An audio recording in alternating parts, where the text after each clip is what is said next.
A notícia de hoje é que Chico Moedas pretende ou já está processando Luísa Sonza por difamação.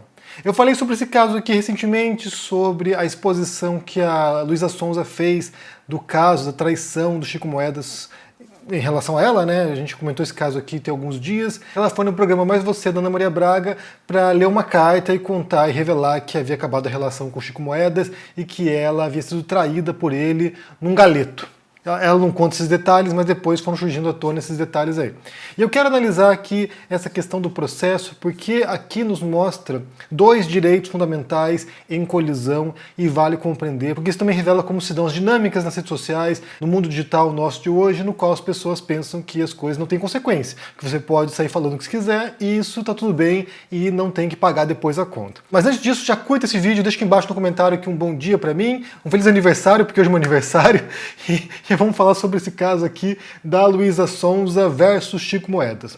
Para começar, como eu falei, a gente fala aqui de dois direitos fundamentais. Um deles que é o de livre expressão, ou seja, de você poder falar o que você bem quiser, sem qualquer tipo de censura estatal, sem qualquer tipo de censura prévia, inclusive.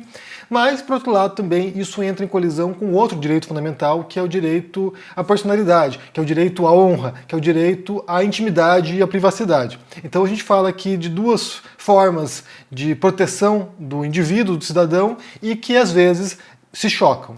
Então, para começar, muita gente acha que livre expressão é irrestrita. Já falamos muito aqui sobre esses casos aqui, né? Monark, por exemplo, defendendo a livre expressão irrestrita como se isso fosse possível, e isso não existe em nenhuma sociedade do mundo. Mesmo nos Estados Unidos, para onde ele fugiu agora, onde há a mais ampla interpretação de livre expressão, ainda assim há muitos limites legais sobre o que pode ser dito, o que pode ser publicado, o que pode ser exposto. Pornografia, por exemplo, não está prevista na livre expressão dos Estados Unidos. Basta pensar em vários casos históricos de grandes escritores, inclusive, que foram processados porque haviam publicado obras que eram consideradas como pornográficas. Basta pensar no caso de James Joyce, quando ele lança Ulisses, que é um grande romance, talvez o mais importante romance do século XX, e ele foi proibido de ser publicado nos Estados Unidos durante um período porque era considerado como uma obra pornográfica. Outro autor que durante muito tempo não pôde publicar nos Estados Unidos foi o Henry Miller, autor de Trópico de Câncer, Trópico de Capricórnio e também da trilogia Sexus, Nexus, Plexus.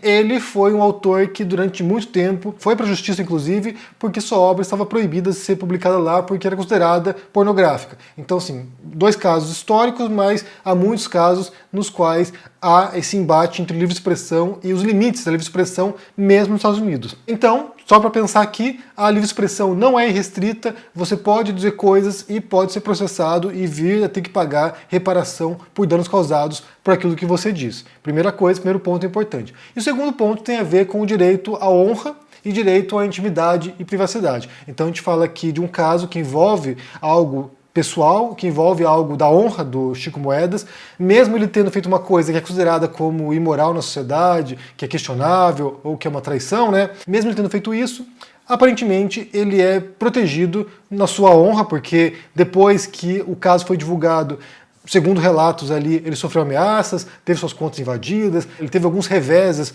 por causa da revelação do Luísa Sonza, então ele aparentemente e supostamente teve prejuízos reais por causa dessa história. Então isso vai e afeta a imagem de Chico Moedas, a honra dele por causa dessa situação. E daí, por outro lado, você tem também o direito à intimidade e à privacidade, ou seja, que coisas pessoais suas, né, coisas que você fez fora das câmeras, embora os dois sejam figuras públicas, coisas que você fez fora das câmeras não sejam expostas para o público, porque não é de interesse público isso aí, e aí também você tem o direito de proteger sua intimidade. Então, como eu disse aqui, aparentemente ele já está processando a Luísa Sonza e pode ser sim que ganhe uma indenização por causa disso. Só para pensar aqui num caso que não é semelhante, mas que traz elementos análogos, que foi a disputa judicial entre Amber Heard e Johnny Depp.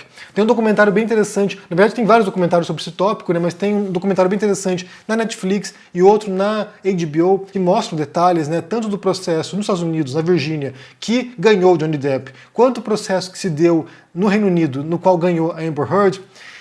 Você percebe que no caso norte-americano, pelo menos, né, a decisão final do julgamento puniu os dois. Os dois perderam no processo. Então, assim, só para você ter uma noção aqui, a Amber Heard foi condenada a pagar 10,35 milhões de dólares em danos compensatórios e punitivos para o Johnny Depp. Isso porque ela foi considerada como culpada em 3 acusações de difamação e o Johnny Depp foi condenado a pagar 2 milhões de dólares para a Amber Heard por danos compensatórios, porque ele foi considerado como culpado de uma das 3 acusações de difamação contra a Amber Heard. Então, assim, nesse caso, foi um caso famoso, todo mundo parou para assistir, ambos foram condenados a pagar a indenização um para o outro. Nesse caso, quem saiu perdendo mais foi a Amber Heard, porque ela fez lá uma reportagem no jornal que, de fato, afetou a carreira do Johnny Depp. E aqui é importante a gente pensar que isso independe do que foi feito. No caso ali, os dois tiveram situações muito complicadas, né, aparentemente de insultos, agressões mútuas, mas o que importava era o processo sobre a honra deles. Não aquilo que eles fizeram fora das câmeras, não aquilo que eles fizeram em sua vida privada, sua vida íntima, mas o que foi exposto publicamente entre 2 pessoas públicas,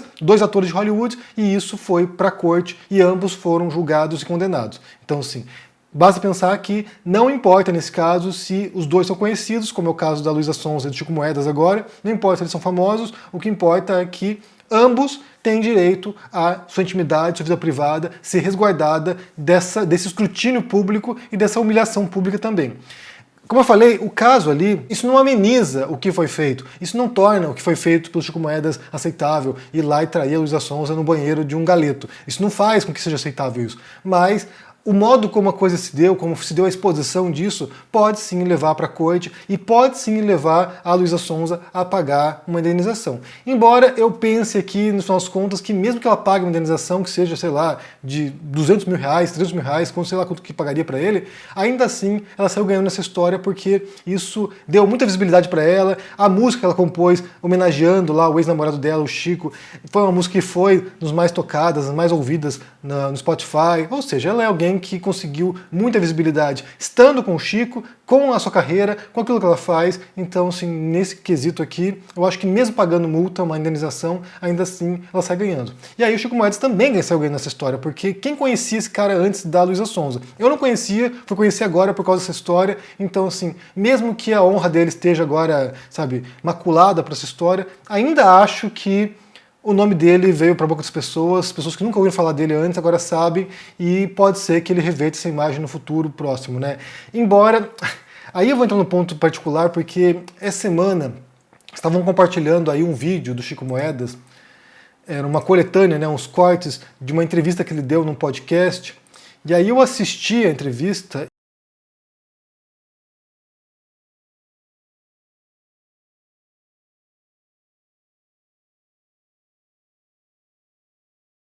Minha rotina não gosto muito de trabalhar, assim, tipo, estilo Zeca, tipo... Entendi. Trabalho pra mim é... É chato. É desagradável. Cansativo. Saindo da faculdade, essas questões assim, pô, como é que eu vou arrumar dinheiro e tal. Aí cheguei no YouTube e botei como ganhar dinheiro na internet. Aí já vi um bagulho mais radical, achei o Bitcoin e enfiei dinheiro lá. Moeda Luna e nunca deu merda, não? Ah, deu merda legal. Merda legal. Já tive melhor, já. É? Não tá ruim não, tá bom. Tu me ensina essas porra, dá pra ensinar isso? Não dá, mas eu tô, assim, as últimas 6 pessoas que eu ensinei, todas perderam dinheiro. Uhum. Eu não tenho coragem de fazer isso, não. É melhor evitar, você que trabalha legal, tá forte aí, né? Uhum.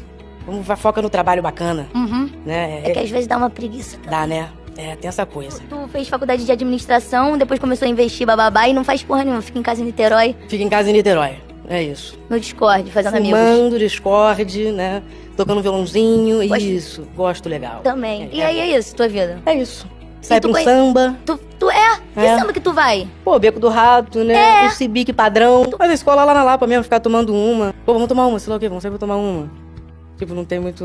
Também não sou muito bom na resenha, não. É, e uma cerveja melhora tudo, Com né? muita tranquilidade. Sim. Você é da cerveja? Da cerveja. Gosto muito de cachaça também. É mesmo? Você percebe, né, que o personagem que ele interpreta, se a gente pode dizer isso, né, é o típico malandro carioca, né? É assim, é um personagem que foi construído ao longo da história, né, sei lá, do século XX aí, do malandrão, e a piscadelinha, e o sorrisinho de canto de boca, e o mordendo o lábio ali. Então, assim, vendendo essa imagem de malandrão. E aí, a pergunta que eu me faço, né, porque a Luísa Sonza, na carta que ela publicou lá, sobre a separação e sobre a traição, ela fala ali que eles haviam feito juros de amor eterno, né, que havia feito grandes promessas para ela, como se fosse uma relação para a vida inteira, né? E aí ela se aproxima de um cara, ela entra numa relação com um cara que vende todo esse perfil, todo esse estereótipo do malandrão, do cara da vida, do cara que, sabe, não tem nenhum compromisso, e aí ela espera realmente desse cara algum tipo de compromisso. Então, assim, não é que justificar aqui a traição do cara, não, e nem sequer pôr a culpa na Luísa Sonza, mas é sério. É difícil compreender como se dão essas dinâmicas de relacionamento, porque, sinceramente, cara, olha isso, é sério. Daí algumas pessoas vieram me dizer depois aqui, quando eu republiquei esse vídeo, cara, você não entende ironia, tem que te explicar a ironia. E aí eu fico na dúvida, porque eu acho que as pessoas não sabem o que quer dizer ironia. Então, assim, ou eu não sei o que é, ou as pessoas que não sabem. Porque ironia é uma figura de linguagem quando você diz algo que é o oposto do que você quer dizer. Então, por exemplo, se eu dissesse pra vocês aqui, eu adoro quando vem aqui me explicar o que é ironia. Isso é uma ironia. Eu estou falando uma coisa que eu odeio. Eu não gosto que as pessoas venham aqui explicar uma coisa que eu sei. Então, assim, o que ele está falando ali me parece que não é ironia. Ele está falando coisas que ele realmente acredita, que ele não gosta de trabalhar, que ele prefere ficar em casa lá, fumando um baseado, não sei o que ele falou ali, fumando um baseado, tocando violãozinho e ir pra cachaça. Então, assim, não me parece que ele esteja usando essa figura de linguagem específica. Não me parece que ele esteja fazendo ironia. Ele só está falando com um jeito ali malemolente, está falando aquilo que ele gosta de fazer. Então, isso não é ironia. Isso é uma outra coisa. Isso aqui é é um tipo de um personagem que está desempenhando aqui algum tipo de piadinha ou de deboche sobre como ele se comporta, mas não é ironia. Então, assim, se você quer chamar de ironia, chame o que é ironia de fato de ironia. Então, só para deixar claro aqui que essa história, ela escalou nos últimos dias, a gente viu ali, como eu falei, muito comentário contra o Chico Moedas. E só uma coisa curiosa também, só o último detalhe aqui, é que eu percebi que essa disputa que se deu pós-separação, pós-rompimento entre os dois, acabou se tornando uma disputa entre uma esquerda radical que acha que o Chico Moedas representa, sei lá, o leninismo, não sei, o marxismo, contra uma esquerda liberal que seria o feminismo liberal de internet da Luísa Sonza. Então virou uma disputa entre esquerda radical e esquerda liberal e é sério, não é possível que tenha chegado nesse nível, né? Não acho que o Chico Moedas represente qualquer tipo de esquerda radical, embora eu tenha minhas dúvidas se a esquerda radical da internet também represente uma esquerda radical real, mas não acho que ele representa a esquerda radical e também não sei até que ponto que a Luísa Sonza representa algum tipo de esquerda liberal ou feminismo liberal, porque acho que ela só reproduz também o que ela ouve na internet aí, os debates bem simplificados do que é feminismo. Então, assim, só na minha impressão pessoal, de fato, né? Porque na realidade aí eu não sei qual é a posição de Chico Moedas em relação se ele tem grande leitura de marxismo, grande leitura de autores marxistas. Não sei se é o caso, talvez seja um gênio do marxismo, talvez seja o próximo Trotsky, eu não sei. Mas o fato é que o debate foi para esse sentido e me parece bem assustador que tudo recaia nesse sentido, né? Então, assim, agora é uma disputa entre duas espécies de esquerda, sendo que a pura seria o Chico Moedas, e aí tem gente se desdobrando para defender a traição dele porque ele traiu uma liberal safada. Então, assim, é bem complicado o nível que as coisas chegam, mas é a internet, né? A internet vira esse ruído, vira essa bagunça, as pessoas acham que pode qualquer coisa, acham que pode difamar demais, acham que pode usar da sua livre expressão para atacar pessoas que elas discordam, para atacar pessoas das quais elas não gostam. Então, assim, é bem complicado mesmo e às vezes só a lei mesmo para dar um jeito nessas coisas. Diga o que vocês pensam sobre essa história toda aí, deixa aqui embaixo no comentário, deixa o joinha, se inscreva no canal aqui, ativando o sininho, isso é muito importante para ajudar aqui no engajamento, se torne um membro do canal para dar uma força. Quero também agradecer à Planeta da Espanha, que me mandou de aniversário esse livro aqui, um livro sobre a história da cartografia, a história dos mapas, e se chama La Huella de los Mapas, que seria os rastros dos mapas, né? Cartografias do humano, e mostra que os mapas desde o começo da história da humanidade, né? Desde a pré-história, quando havia tentativas de registrar o espaço no qual a gente habita. Bem legal, com lindas ilustrações aqui, as fotos dos mapas, bem legal mesmo. Então obrigado, Planeta Espanha. E também confira na Amazon o meu livro com desconto chamado Como Vencer um Debate Tendo Razão. Link na descrição desse vídeo aqui. Se cuide por aí e até mais. Tchau. Estamos em guerra pela independência. Eles atacam, Tentam nos intimidar. usam as estruturas de poder para distorcer a realidade. Mas não vão nos calar. A gente não se curva, a gente vai à luta. Em um sistema viciado em meias-verdades, Nós somos a resistência, nós queremos a verdade. Por isto, levantamos a bandeira da independência. Independência para fazer um jornalismo corajoso, para colocar o dedo na ferida, para denunciar os abusos e as injustiças. Somos independentes dos donos do capital, dos poderosos e das grandes corporações. Aqui é publicidade zero. Só assim honraremos o nosso compromisso com a denúncia. Com a liberdade total de opinião. Essa guerra não é fácil, é cruel, mas com seu apoio e luta, seremos cada vez mais fortes. Junte-se à nossa causa. Junte-se à nossa causa. Junte-se à nossa causa. Fortaleça o jornalismo verdadeiramente independente. Sendo membro do ICL.